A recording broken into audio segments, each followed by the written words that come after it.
Today's Talk About It Tuesday question is, do you agree with the buy, borrow, die strategy as a tax incentive? Well, let me give you a little bit of context, only to be fair. So the questioner sent me an article from Yahoo Finance, and they use Jay-Z and Beyonce as their example of using this strategy. So let me just read a little bit of the article and then how they're describing this strategy. And then I'll tell you what I agree with, disagree with, and how to best utilize a version of the strategy. So it says, and they're talking about, again, Jay-Z and Beyonce. Everybody knows they're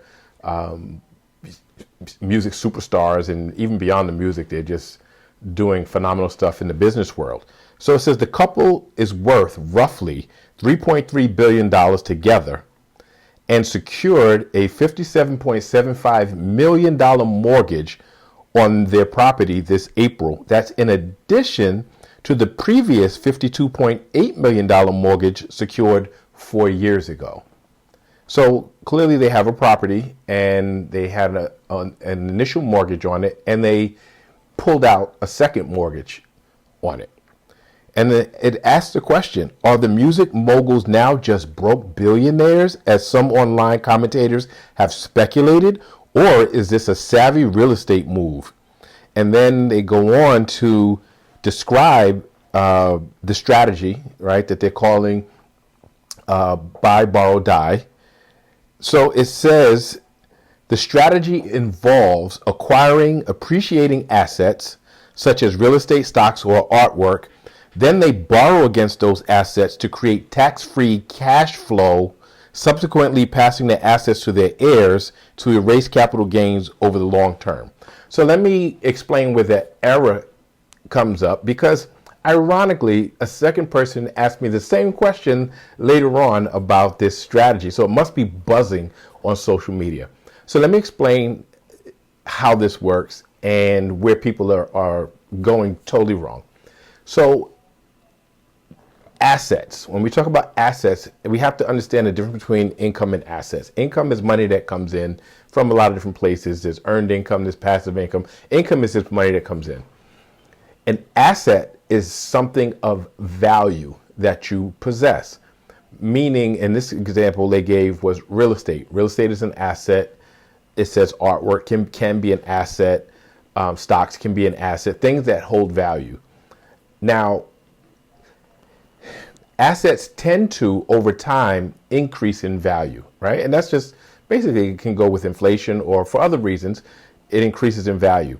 The difference between what you paid for it and what it's worth currently is called the equity, right? And so you're always trying to build equity in an asset. Some assets produce income as well, right? Like real estate can produce rent and increase in value. So it can build equity. And equity can be built by paying down a debt that you have on it, right? And or it just increases in value over time. So when we're talking about an equity producing asset, is what they're referring to, equity producing assets. Your money is tied up in the asset, meaning the value is tied up in the asset. There are only two ways to extract the cash that's tied up in the asset.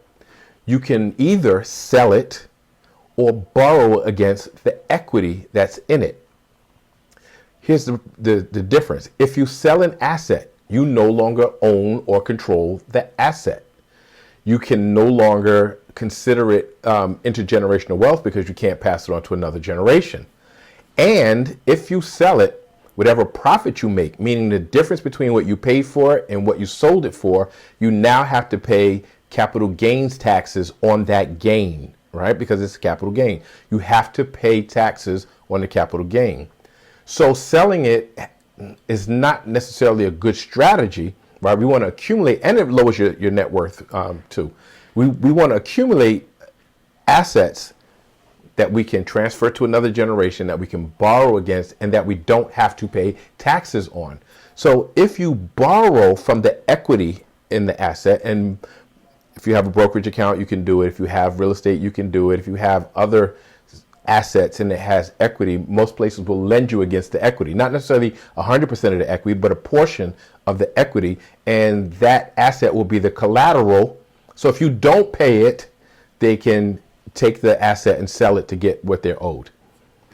That's the piece people are missing. You don't borrow against it and use it for cash flow. That's foolish, because there's a debt that comes along with it that must be paid, right? So you borrow against the asset, the equity in the asset, right? If you borrow against it, you do not have to pay capital gains taxes on it because you don't pay taxes on a loan. You still own the asset, and you can then transfer it to the next generation, which has a tax benefit because unlike selling it where there's capital gains, they inherit it and it kind of resets that process. They don't have to pay capital gains taxes on an inheritance.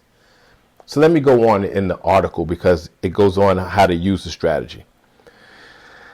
Beyond, beyond the tax advantages, this method also helps wealthy families by minimizing opportunity costs. By borrowing against their Bel Air mansion, Jay-Z and Beyonce can invest roughly $10 million in their various business ventures, or even the S&P 500, which has delivered a compounded annual growth rate of 13.66% over the past 10 years. Okay, so let me just talk about that strategy. So if you borrow against an asset, it's because you have something to put the money into. Meaning, when they borrowed it at, I think, 5% or whatever it is. They borrowed it at 5%. You need to take the money that you pulled out of there and put it into something else that produces income to service the cost of the debt and gives a higher return than the cost of borrowing. That sounds crazy. If I pull it out of one asset, let's say I buy real estate with it. So say I pulled, in this case, 100,000 or whatever, and I can use that to leverage to buy another property that produces the income that services the cost of the debt and appreciates in value higher than the return or the debt amount, then it's a good deal. So what does that mean? In this case, they said if they put it in the S&P 500 in an index fund, they can get 13%, and they borrowed it at 5%. Index fund, not necessarily a good place because that doesn't produce income to service the cost of the debt, which still has to be serviced, which people are blowing. So anyway, I say all that to say the buy, borrow, die strategy is not quite what people think. You borrow from an asset to purchase another asset that produces income that's greater than the cost of servicing the debt and gives you an additional return on top of it. That's how it works. So it doesn't work the way people think. Rich people, if they're $3.3 billion, they don't need to pull it out for cash flow. That's just dumb. They don't need to pull it out for cash flow and incur a debt, and they're not going to pass the debt on to their children. So they pull it out in order to use that as a cheap loan to put into something else that gives them a greater return and will service the cost of the debt. So I hope that makes sense. It sounds a little tricky, but it's actually very simple. It's borrowing at a lower rate to get something that gives you a higher return on the other side and covers the cost of the debt. Love to hear your thoughts on it, but please like, share, subscribe, keep the questions coming, and I'll see you next Tuesday.